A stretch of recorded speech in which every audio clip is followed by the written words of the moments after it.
Thank you, Jen. Thanks, Jen. I'm so sorry. I literally was like, I don't know what to do. Well, then my sound apparently went out, so I was failing on multiple levels before you even joined. I think I may have accidentally done like a 3-second live of myself trying to figure out. Jen's like, well, just click on your live. And I was like, okay. And then I did. I was like, one of those like up the nose shots. Yeah. So that's why everyone left my live, because Jared went live for 3 seconds. So sorry. I didn't know. This is the first time I've ever done it. I think somebody sent me a link to the first Facebook live that Jen and I ever did when we were running the Boston Marathon for the charity. And I have like dots on my nose. Yeah, I should probably try and be a little better about it. I'm pretty sure the last time I went live was to talk about the last print Supernatural cover. Oh, just no like, way. Just like by myself, being like, it was early quarantine, being like, hey guys, here's what we did at this cool photo shoot. It was a great photo shoot. It was a great photo. See a lot of people. Hi, everybody. I know. Yeah. So many people have been patient that every time I've Thank y'all. Yes. Thank you very much. Please allow for what, like 20 minutes of technical difficulties. Sam Dean Girl 02, love you back. Love all y'all. All right. What's up, Hi-Phil? What's up? We're talking Walker because it's back tonight. It is back tonight. Yeah. With what seems like a very big episode, but before we get into like specifically that, I want to chat because we haven't talked. Obviously, the last episode ended with Mickey's goodbye, which was like so beautiful. And I told Anna, I was like, I was a little scared that we weren't gonna get like a James Walker goodbye. And I know that scene was like added later in the run. It was, yeah. What was it like for you to actually like film that? Because I know everyone's talked about like everyone came to set. It was such a moment. What was that experience like for you? I mean, Lindsay Morgan is awesome. She's a wonderful person, and she was and is and always will be part of the family, and so we all just wanted to know how much she was supported, so people came out, and we in the times of COVID, everybody was respectful and socially distanced, but all the cast came to watch. And when Anna and out of that scene, we knew that I think you and I and Anna and a lot of the fans as well kind of knew that her character and her as a person deserved a proper, see you later. And so they added that scene, and it was one of those tough scenes it was just so, it was a really special scene because, between Kobe and Lindsay and me, we all care about each other. We all support each other, both on and off screen. And so to get there and just have a quiet set and shoot that scene, and kind of laugh a little bit and cry a little bit, and say, wish you all the best all the time, was pretty special. Yeah. So when we pick up again, how is Walker faring without Mickey? Mickey was like such a key component, especially in season 1 of his like healing journey. How is he doing without her? Well, he's a little, Walker's been through some loss before. With Emily in season 1 and whatnot, and Hoyt, obviously. And so he knows it's his job to get back on the horse and move forward, but he certainly feels the loss. He feels the absence, he's committed to moving forward and one step at a time. And that's, not that the show is a law enforcement show necessarily, it's more of a family show where the guy's in law enforcement. Yeah. But that's the job of law enforcement. Sometimes things don't work out, and you have to just go like, okay, put shoes back on and get back on the road. And so he's dedicated to moving forward almost in her honor, almost like, okay, she's doing what she had to do. But I'm going to keep on moving forward until I see her. Yeah. We have people from all over the world. This is cool. Yeah. This is also why I would never go live unless I was like going live with you, because the people on my live would be like, my brother. Well, yeah. And by the way, even when we go live together, we don't really go live together. You go live, then I go live, then you go live, then we go live. Dude, I deleted the first two. No one will ever know. Oh, really? Oh, that's genius. See, I didn't. Well, I'm not gonna like save videos of me being like, Well, then what am I gonna watch? That's all I watch at night, and in the morning to get me through rough times. Yeah. Oh gosh. Oh, Brazil! I'm seeing Brazil. It's crazy. Brazil. I know. I always have the urge to like try to figure out what time it is in all these places, but I could never do it fast enough. Yeah. But very cool that you all are here. I'm finding out that so when I FaceTime the kids, like when I was in Vancouver for Supernatural or at set and they're at home, I realized that you know, if it's like give me a kiss goodnight, I'll do that number to the camera, but the kids just go like this because they're kissing my face on the screen, you know. So all I see is like nose and like a little bit of eyebrow and eyelash. But now I'm doing the same thing, like looking at all the videos, just a big Padalecki forehead right up in the camera. Oh, gosh. Well, are we okay? I remember I feel like it was maybe even in the premiere of season 2, but it was definitely at the start. Was like the scene I remember of like Walker and Trey jogging, and I was like, oh, this is kind of fun. Like I like that they're bonding. Is losing Mickey kind of gonna like bring them together even a bit more? Big time. Okay. Big time. We love Jeff, Pierre. What's up, Jeff? We love Trey, obviously, and much like it would happen in real life, you know, if somebody who you cared about deeply lost somebody as well, or somebody left, or they went their separate ways, you kind of bond and grow together even more. And so we do see Trey and what he means to the Walker family. Yeah. As we move forward. I love Trey. I love Trey amazing. So much. Yeah, so he's amazing. Yeah. And Jeff is a stallion. A great guy. He's a husband and a father and a family man, and he's intelligent and funny and has 45 ab muscles. I don't even. Yeah, 46 maybe. I think he's been doing some more sit-ups. So yeah, but I'm always like, hey, Jeff, I love to see you, but don't stand too close to me because I don't want my wife to see you and me next to each other. Because she'll be like, So you actually requested the jogging scene so that like you could get a workout in with them? That's what you're telling me? No, I requested that Keegan and Jeff jog beside each other and I was away from them. I was like, I can be in front of them or in back of them, but just don't put me next to these two little ripped dudes. You know, old man Padalecki. Yeah. Oh. Okay, so let's get into tonight's episode because we're gonna see Walker step up as like a little like interim captain for a second, right? How does that go?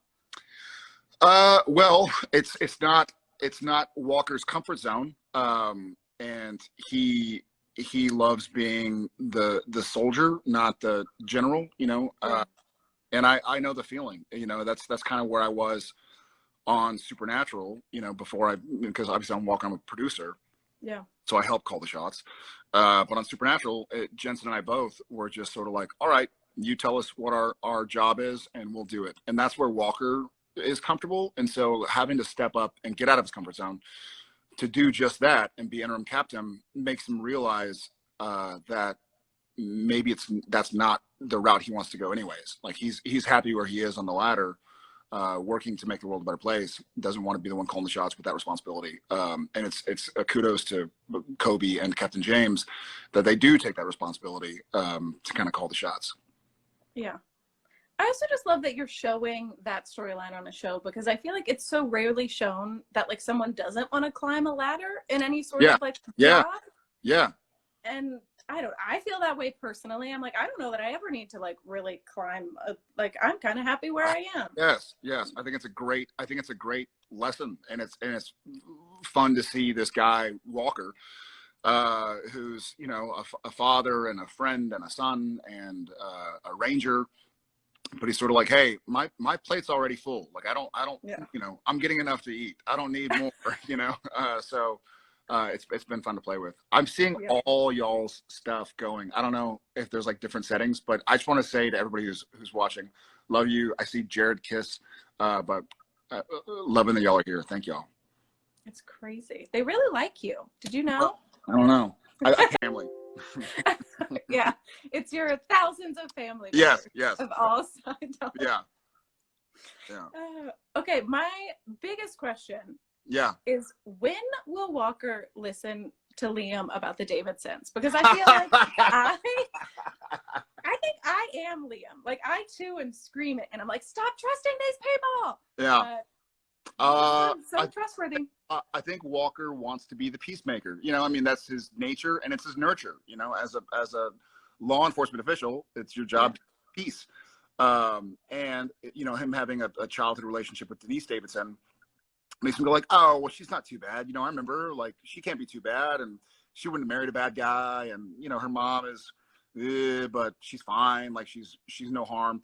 But as we progress this season, Walker finds out the hard way that he might have needed to listen to his little brother. And I am a brother, so I kind of like that, even though I'm playing the big brother, which I'm a big brother. Yeah.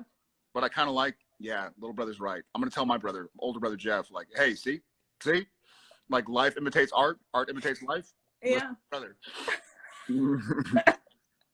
I will admit, Liam has been like losing his mind a little bit more than I have, but like still, he's getting it. He's getting it. Yeah, he's on to something. And it's certainly they continue to bicker like only siblings can. And then Walker starts to realize for himself that you know, something is rotten in the state of Denmark, in the state of Davidson. Right. So yeah, we get really deeply into that as the season progresses. Yeah. Okay. Okay. I'm reading into every moment at this point, but there's a hug. Yeah. Between Walker and Jerry. I've seen a photo. Oh, really? Is it Walker Jerry, or is it me hugging my friend? No, it's Walker Jerry. Okay. You're in character. Okay. What am I doing the small thing? Am I doing like the Yeah. That's how I know. That's how I know it's Walker. Yeah, it's how goofy I'm being or not. Yeah.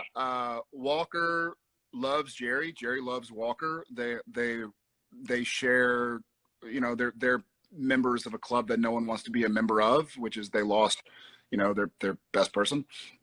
And there is that deep foundation within them where they've known each other for so long before anybody had a badge or anybody had a wife or kids or a job or a life. And so they can trust each other. They have that depth. And so I do think that Walker is going to need to lean on Jerry a little bit, you know, now that he lost Mickey. Yeah. And obviously he lost Emily. And so he just needs that person outside of his family, especially when Liam's barking at him about the Davidsons. He needs that person outside of his family that he trusts like family. And Jerry, that person. So I think we'll see them chatting a lot as well. All right. Maybe even a hug. Even a hug. Yeah. What are you like most looking forward to getting into in the back half of season 2 as the story progresses? You know, I think one of the things that I really enjoy about this show is, you know, we have an amazing team of writers, and being a father myself, and a lot of them are parents as well, getting to see how they play out the storylines with the kids, with Stella and August. I feel like it's parent training. So selfishly, you know, when I was in Vancouver on Supernatural, I'd go home to an empty apartment and be like, guess I'm going to bed, or guess Netflix. But here I get home and it's dad. And so I enjoy practicing and rehearsing parenting with somebody else's words, but I love seeing Violet and Kale kind of grow up both on screen and off. And I love that's the one thing I never got to do in my career before this was be a parent. No, I'd done 20 years of television and movies and whatnot. I had never been able to kind of explore that relationship, and so I'm really enjoying all the stuff between, you know, a father without a spouse, trying to navigate those waters. Yeah, I'm going to steal from a question I just saw on the screen, which is, Okay. Is August going to get some dad time? I hope so. I think Cordell is a little bit tough love currently, but I know that I think Cordell is finding himself in a place where he doesn't know how to deal with August just yet. He doesn't know how to deal with Stella either. But yeah, absolutely. I'm gonna make a phone call as soon as this is over and be like, hey, let's do some Augie Cordy scenes. The fans have spoken. It's what they want. That's what they want. That's what they and I want it, you want it, we all want it. Yeah. What do you feel like is the biggest change in Walker from episode 1 to now? God, that's a great question. Obviously in episode 1 he had a lot of demons. He had lost his wife, his best friend. He had gone undercover and done some stuff that he wasn't really proud of. He felt guilty about it. He felt kind of shamed about it, or shameful rather. And these days I think he's just excited to kind of be back on track. Like I think we start season 2 and, you know, he's jogging with Trey and with Liam and he's working out again. He's kicking ass at his job again, kicking butt. Yeah. Sorry. I mean, I don't know. I don't know. What are the rules? Kicking bottom again. And so we see him back on track and getting his life back together. And he's optimistic now. Even with Mickey leaving, Walker is optimistic that she's doing what's right for her, you know? So I think he's looking more outward as opposed to focusing on worrying about what's happening inward. And so he's choosing to see the positive, which I really enjoy. Yeah. Another thing I'm kind of something someone said just sparked something in me, which is, do you think Walker would ever go undercover again? Is that just in his past at this point? He would. If it was necessary, he would. I don't think he is dying to do it, but if it's as important as it was the first time around, then yeah, he'll go. Yeah. Oh, now people are just giving me questions. This is great, guys. This is helping me with my job. Can you do it in Portuguese? Cannot and will not, because I will offend someone. No, but someone asked, how is it working with Mitch on this show versus obviously Supernatural? I love it. So awesome. So I think I don't know if I've said this, whatever. So when we were developing the show initially, 2 years ago or 3 years ago, whenever it was, 3 years ago, 2019, and we were talking about fleshing out the family and what the characters would be like, I think there was like a 1-page story outline about what the show Walker would be about. And I called Anna and was like, hey, Dad Walker, Bonham, Mitch Padalecki. Like, there was the one thing, and she's like, oh my God, he'd be great. Like, would he do it? I was like, I'll call him. And so sure enough, a week or two later, I called him. I was like, hey, would you ever be interested in like doing a show? You play my dad. You've already played my granddad. So now you play my dad. So we're going to age you down a little bit. But he was like, all right, where do I go? So I was like, yeah, I can do that. Texas? All right. Like totally answered like Bonham. But it's great. And he lives here now, obviously. So he's just down the road. And during Snowpocalypse, which we had a snowstorm in Austin last year, right around this time, February though, he lost power. And so he was here for a week, playing guitar, singing for the kids and playing with the kids. And I adore Mitch. I got to know him a lot better on this show. I already knew that I loved him. But certainly since he's been down in Austin on Walker, I got to realize how much of a great guy he is. Sure. Okay. I feel like, is there anything else you would like to say to the world on this live? Oh gosh. Well, I think this is my first live. I don't think it is. I think you're lying. I don't know. This may be my first Instagram live. I've done a Facebook live, years ago, but if this is indeed my first Instagram live, then there's no one I would have rather shared it with than you, Samantha Heifel. Very sweet. I miss you. Only because I'm just as technologically challenged as you are. By the way, I don't know. I'm just gonna wait till my phone dies to end this. I don't know how to leave it. So no, I think I end it. Okay. But anyway, to all of you watching, thank you for being here. Walker's back tonight. Very exciting. And yeah, Jared, thanks for doing this. It was good to see you. Good to see you back. Okay. Bye. I think. Let's see.